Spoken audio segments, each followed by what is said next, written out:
Rigathi Gachagua has exposed that SHA was never conceived to help the people of Kenya health-wise, but rather to steal money from the people of Kenya. Listen to Rigathi Gachagua peddling these allegations. So what we are saying is that SHA was never conceived to be a program to help the people of Kenya. It was a conduit to steal funds from the people of Kenya. It was a conduit to steal funds from the people of Kenya. Remember, statements from Gachagua can never be ignored. And now, the other day, while Aden Duale dared Rigathi Gachagua to mention a single case that he might be involved with that will injure his integrity. And actually, Gachagua did mention names of the people even working in State House as proxies of William Samoei Ruto, who own companies with 80% shares controlling funds from SHA. This is after he also brought in a dossier of the 6.3 billion Kenyan shillings that were withdrawn from SHA to a private account. Listen to Rigathi Gachagua with the next dossier. Again, I did talk about e-citizen, and I said when I was in office, William Ruto was very angry that e-citizen was in private hands, and he demanded that it must be brought under government control by the Ministry of ICT and the National Treasury. And he caused a lot of fury and demanded that that should happen.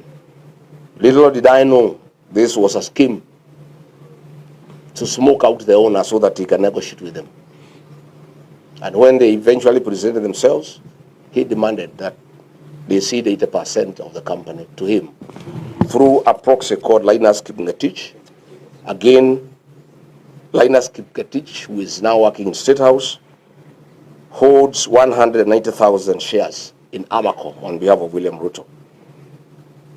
And it is him who withdrew 6.3 billion shillings in cash from Equity, from the e-citizen account.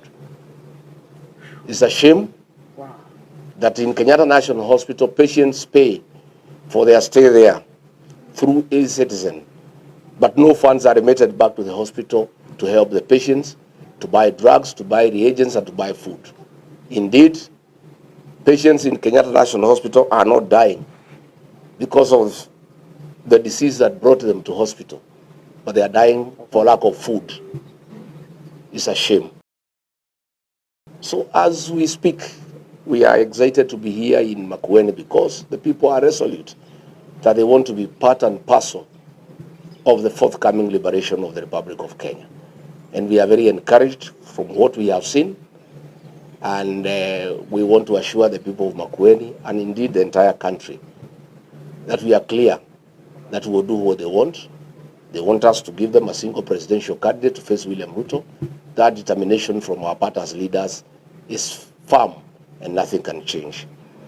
I want to assure the people of Kenya that on a daily basis, we'll continue to expose William Ruto and his government on all the evil things that are going on in the country. We will not be intimidated by personal attacks and attempts to divert us from what we need to do for the people of Kenya. I marked the part whereby Rigathi Gachagua did say that William Samoei Ruto, the president, was unhappy that the e-citizen was being managed privately, and he wanted to change its ownership from being a private owned to a government controlled. And he did that just to smoke out the persons behind the e-citizen. And when he did that, he was only bringing in a scheme of him to own 80% shares in e-citizen through his proxy Kipngetich, who is also working in State House and owning a company Amako. It makes sense because tell me why all these serious allegations that Rigathi Gachagua always bring in the limelight, nobody has dared to challenge them in the court of law. Hence, giving as consumers of the dossiers of the information easy time in judging whether they are true or false. Because otherwise, somebody would have rushed to court to challenge these allegations.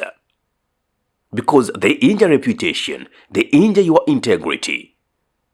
So long as no one is challenging them, it only turns out this is true. If everything was to be paid through eCitizen, hospital bills, even accommodation, any money going through the hospital must pass through the eCitizen account. As we speak, even bookings for those who are joining campuses for the hostels are being done through the eCitizen platform. So, we could clearly see if or when Gachagua says this is a conduit for the government to steal from the people of Kenya, it is very, very convincing. I don't want to say true, but convincing. Because otherwise, somebody should have challenged these. 2.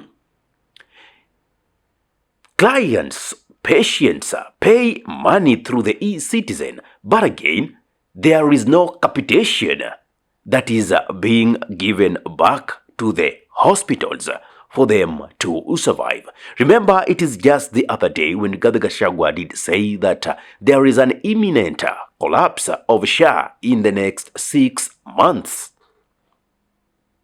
And they said they have very credible information. Now, if the NHIF went down with all the billions that the registered persons had already put in there, you can just imagine how much is going to sink. Money is never lost. Somebody always know where it is kept. And in this case, we cannot say that the government wouldn't know where this money will go should end if SHA collapses. Whom did we elect as the president? How much more don't we know?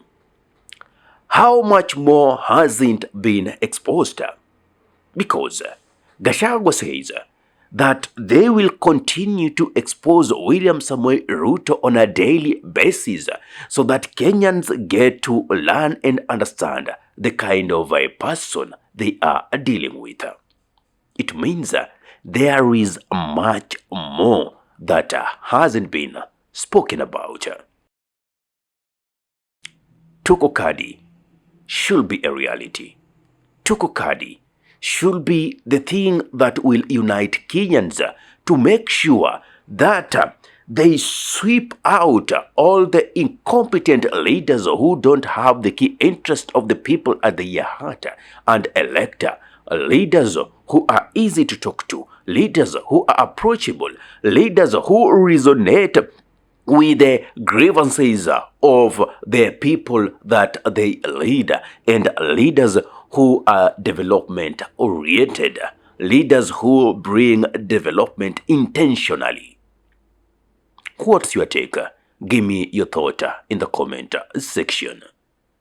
If you love content of this nature and you're watching from my YouTube channel, kindly subscribe and press the notification button so anytime that we are live or we upload content of this nature, you'll be the very first person to be notified. Ahmed Khalif is my name for the Unscripted Talks here in Dab Radio. Assalamu alaikum warahmatullahi wabarakatuh. Kwa timba kali za Afrika, Dab Radio ndio mpango mzima.